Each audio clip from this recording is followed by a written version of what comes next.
நம்மோட தலைமுடி நரைக்கிறது அப்படிங்கிறது வயதான காலத்தில் ஒரு இயல்பான நிகழ்ச்சி தான். ஆனால் சின்ன வயசில் தலைமுடி நரைக்கிறது அப்படிங்கிறது ஒரு ப்ராப்ளம். நம்ம உடம்புக்குள்ள ஏதோ ஒரு கோளாறு இருக்குது அப்படிங்கிறத அது சுட்டி காட்டுது. இப்போ இருக்கிற காலகட்டங்களில் நிறைய பேருக்கு 30 வயசு 40 வயசுலேயே தலைமுடி நரைக்க ஆரம்பிச்சிருது.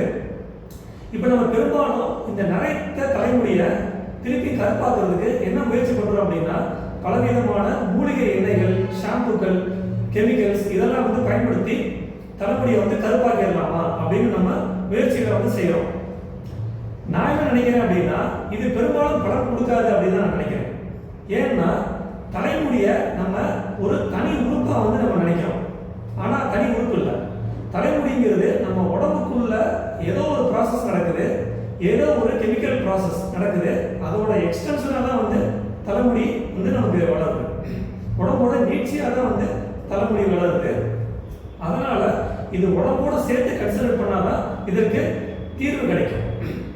அக்குபஞ்சர் சித்தாந்தங்களின்படி இதற்கு இதை நீங்க ஆராய்ச்சி பார்த்தீங்க அப்படின்னா ஒரு பதில் கிடைக்கும்.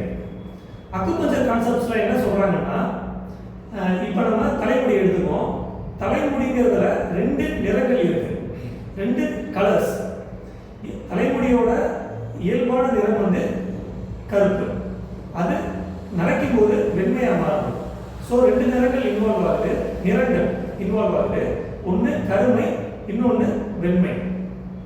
அக்குபஞ்சர்ல கருப்பு அப்படிங்கிறது ஒரு விதமான பஞ்சபூதத்தையும், நீருங்கிற பஞ்சபூதத்தையும், வெண்மை அப்படிங்கிற அந்த நிறம் சில குறிப்பிட்ட உறுப்புகளையும், அதாவது காற்று அப்படிங்கிற பஞ்சபூதத்தையும் குறிக்குது.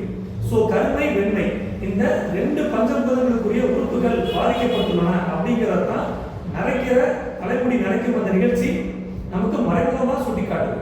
ஸோ இந்த உறுப்புகளுக்கு உயிரோட்டம் கொடுக்காம அந்த தலைமுடியை மீண்டும் கருப்பாக்குறது சாத்தியமில்லை என்று நான் நினைக்கிறேன்.